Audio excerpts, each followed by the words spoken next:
Hello, Teresa Phelps Martin, bringing you the energetic signature for the week of July 15th through July 21st. We've had the full moon, and that full moon energy was big. The idea of embodied wisdom is to realize there's parts of us that need healing. There are fears, there are limitations, there are challenges, and this is wisdom. This is our truth. And so what we want to do is the sun continues to shine in Cancer. It changes on July 22nd, 21st. It just realized it's a to the hour sort of change. When the sun moves into Leo, our energy is going to change quite a bit. Right now, we're still in that protective, caring, that soul love. Our body, mind, heart, and soul needs our full, undivided attention, just like a mother who has all of her needs met. And when all of her needs are met, she can meet the needs of her offspring and nurture and feed and nourish. So this is soul love. And so the idea of soul love is to come from a place of like, if your angels are looking down upon you, and when your angels are looking upon you, all they do is unconditionally wrap their wings or arms around you and help you navigate the trials and tribulations of life. Because as one of my dear mentors, Brenda Rose Villa, shares, that Earth School's hard. And so we need that support of that unconditional love that is unseen. And soul love is about embracing and embodying and connecting to that. So it's this idea of this movement from the full moon into the first quarter moon. This week, it's like a ping, ping, ping, pow, pow, pow. There's a lot of energy, but the energy is, as Anne Ortley shares, the energy is the moon passing by a lot of these planets in the sky, carrying the messages of what do we need to release, what do we need to release, what do we need to release, what do we need to release. And the significance of this moon and this cycle and this journey is that a mom, or let's say the divine feminine, right? Or just God, however you want to word it, will sit there, and when you have pain, will sit beside you. Remember, this is the divine energy that has all of its needs met, and will stand by your side as the tears, as you sob, as you're hurt, as you heal. And the reason why it's significant, this lunation, is that the full moon was in Capricorn. So the first transit of the closing transit of the moon being in Capricorn is a conjunct Pluto. And then it'll conjunct Saturn, and then it'll conjunct Neptune, and then it'll conjunct Jupiter, and then it'll conjunct Mars, and then it'll conjunct Uranus, and then it'll conjunct Venus, and then it'll conjunct Mercury, and then it'll conjunct the sun again. And that's when we have the new moon on July 28th. Okay, so what the moon is doing is it's really asking us like closure. And when you're in that last, from the full moon to the last quarter phase of the lunation, it is about, the moon was to stand in our light, to embody wisdom. And this part is to start to look at what needs to fall away, what needs to be released.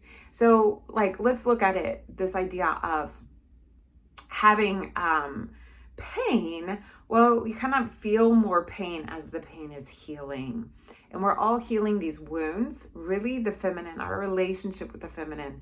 And it's significant too because the sun is in Cancer. So she answers to the moon. Now, when the sun moves into Leo, all the energy will answer to the sun. This is where we shine bright. This is where our authenticity comes through. We can be authentic when we can really take ownership of our own healing journey. Okay, so there's a lot of energy in the sky. One thing is this week we will have, on the 17th, Venus moves into Cancer. And so she's going into this active to this place where she's like, oh, my priority is to take really, really good care. And Mercury moves into Leo. So that priority is to speak the love, to share it, to bring it forward. And Mercury moves into Leo on July 18th. These are big because what it'll do is we would look at what is happening in the sky when Venus moves into Cancer, to understand what that narrative is all about, to understand what that energy is going to be about. Venus is all about relationships. It's the feminine. It's our resources. It's money. It's love. It's beauty. It's our values. And so her moving in to Cancer is like, oh, we need to nourish. We need to prioritize our values, our relationship with ourselves, our relationship with our inner world.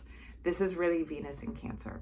Mercury in Leo is like, let's talk about the love. Let's talk about fun. Let's talk about how we can enjoy life. Like, what really comes to me right now is the whole concept of Leela, the divine paradox, and that God embodies into humanness, right? Each of us take this form of source, living out, exploring, so our soul can evolve for the joy of it, for the delight of it. However, in that we have this week starts off with this subtle, like, how are we restructuring?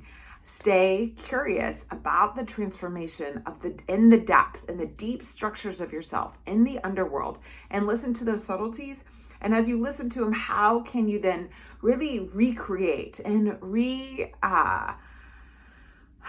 return to the way you're loving your future for yourself and for others?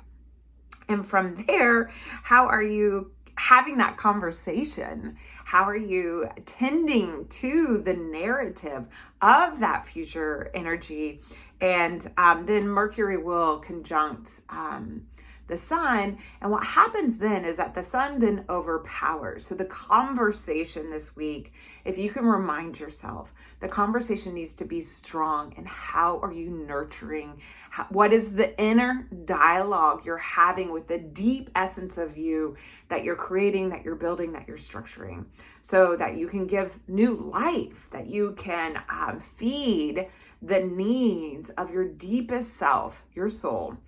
Bring love to it and be loving. If you're in a challenging place, because most of us are, we're all going through a lot of change. And when you're in that, what's the conversation? Are you dipping into the complaint train, or are you riding the wave of let's bring joy forward? Okay, so when the sun conjuncts Mercury, it's a new cycle. It happens every year. It happens pretty regularly. So this sun conjuncting Mercury, Mercury doesn't travel very far from the sun. So it happens, I think, I could be totally wrong. I'll have to investigate that. And this Mercury is going to race ahead, and then we'll have Mercury retrograde when it goes into Libra and then dances back into Virgo. Sorry, I'm going into technical land, making note that there's always something with astrology. Is so vast. It's so sophisticated. It is science. So you're learning science and math and degrees and all of this at the same time. So I'm just making note of, I need to double check how many times a year does the sun conjunct Mercury, because that's going to help us with our narrative. So the narrative, though, is about having that conversation within your heart, right? Sun conjuncts Mercury, get into the soul of your dialogue. And then when the Mercury goes into Leo later in the week, we want to be in the dialogue of joy, the dialogue of love, dialogue of connection, dialogue of truth, dialogue of authenticity, and just be you and be real and be true, okay? So we have also this reminder, because Mercury and the sun will also be in a really harmonious relationship with the unseen, with our dreams, with our visions, with our imagination. We also want to work, though, that how are we addressing our deeper needs, our private selves, our inner world? How are we bringing that soul love forward? And watch the tendency to numb it, right? It'll make it really easy to numb through drugs, through social media, anything that helps you avoid your real world. Now, you could use something like this weekly signature, to help you go deeper and call for support. Sign up for a soul session with me. We look at your chart. We look at what's going on in your life. I give you room and space to cultivate. I'm not going to sell you on some $5,000 package, because I can't commit to that. So it's just this little nudge of support to remind you you're not alone, and that you can get into a healthy dialogue. And so hopefully these become valuable, these little weekly digests that can be part of your routine to help out. And I'm not the only one who does them, so find others too. Don't listen to just my voice. Listen to others too, that then you can get into an authentic narrative for yourself. Okay. Then we're going to have some opposition with Pluto, and what this is it's intense. I'm currently in a Saturn opposing Pluto energy of my life, and it's what is keeping me grounded, of knowing my roots, my foundation are being deeply transformed, my inner essence, my whole relationship to all things. And I'll tell you right now, this past year has defined that. However, what I know is great wisdom will come forward. So in this energy of opposition, Mercury and the Sun, because Mercury and the Sun are really close in the sky until Mercury starts to speed ahead, that it's this how many times have I said it already? Soul love, care for yourself, and the deep churnings of the underworld of you're in great transition. We are as a collective, and it feels so far away. It can feel so isolating. So you want to come back in, and you want to really, really, really care. What are the messages coming through? Are they loving? If not, once again, call a therapist, get a coach, find support systems that will help you remember that you deserve to be loved, to be seen, to be valued, to come alive, to evolve, and to show up. So that opposing energy is what we have when was a full moon, okay? And when you can learn how to co-create with the cosmos, you start to realize like, oh, opposition. Even my therapist, this is a tool. She's like, well, what's in the thought process you're in? How can you get 180 degrees from that thought? I was like, oh, it's the same as a full moon. And that's actually helped me understand the sun moon opposition is what is the complete other side? And is it true? Is it valuable? Is it serving? And then you re-enter. And this is what we do in the cycle. So when the sun is this far away from Pluto, she will come next Capricorn season, she'll come back to Pluto, and they'll be conjunct and they'll start a new cycle. So it's the full moon of the sun and Pluto narrative. So we're really in this opposition of what's the transformation of the structures, the big structures of our lives, that what gives the shape to the physical form that we exist in, which to me, that's our body, it's our being, it's our skin and bones of our soul walking in this world. So tend to it, continue with the healing, continue with the deep care. And the moon moves from Aquarius to Pisces. So there's that emotional energy again. We're going deep. And when the moon is in Pisces, we have this Mercury and Sun will be trining Neptune as well. So in this journey, the moon's going to be conjunct Neptune, and that's pretty telling of this emotional release that's happening, but we're not alone. Okay, so bathe, nourish, drink water. Again, call a friend. Remind yourself that you're part of something bigger, and come back to that unconditional love, because this is the energy of Pisces. And that's why it's so mystical and magical and fluid. We're all fluid. Everything needs to be fluid right now, but fluid with that soul love, fluid with that ability to embrace and care from the place where your needs are being met, and you're drawing from the source where those needs are met. So you usually have to go up high. This is what I feel like this moon in Aquarius is like. Let's come back. Let's new vantage point, re-enter into the depths, deep dive into that swim. Let's clear, cry, bathe, showers, Epsom salt, like whatever you need to do, float tanks, whatever it is. And then we have the moon moving into Aries, which is fiery, which is pow, which is intense, because it's like our personal emotions are big. The moon's going to pass Aries, Chiron, and Jupiter in this cycle. And so these are big, like the wounded healer, the feminine discord, and the expansiveness of it. Like if you hear that, wounded healer, feminine discord, and how does this become big and dreamy? Come back to yourself. Because then we all have the last quarter. I'm just going to on July 20th, and I know I'm ahead of no, not July 20th, we have the last quarter, which is really for me about soul integration. How can you take this journey of all this stuff that we're being released?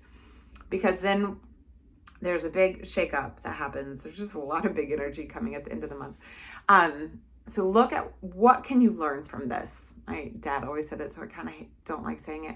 But what's the lesson of it? How are you going to integrate the psyche, the body, the soul, the heart? How are you going to allow it all to integrate in a way that you're really creating an awareness to carry forward with you? It doesn't mean that it's all wrapped up, okay? But it does mean that we're awakening to an awareness, because then the sun moves in to Leo, right? And when the sun moves into Leo, it like, that is be true.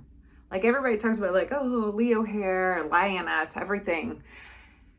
It just is unconditional. It is the sun. It is where the sun rules. It is just shine. All it does is shine. All the sun does is burn from its core and radiate out. So in that, we can become a little selfish. That's when we kind of lose sight of what it is. But we also just want to have love, be playful. Think about what time of year it is. It is hot and steamy in this northern hemisphere. So look at what's hot and steamy in your life, and how do you honor it? How do you really be in that journey, in that love? Just a little heads up, when we move through the end of the month, we're going to be closing out this Cancer moon lunation, which is very sensitive, which is all up in the feels and all kind of emotional. And we have a lot of this energy talking to Neptune that can kind of like make things dissolve in a way that we could be delusional. So be aware of what you're avoiding and skipping over and denying. And how can you just, one little thing, be more cognizant of it? Because after this new moon in Leo that's happening on July 28th, there's a lot of challenges moving, lots of squares in the sky moving into this. I'm just giving you a heads up of the next week. And when this new moon happens on July 28th, it's at 5 degrees Leo.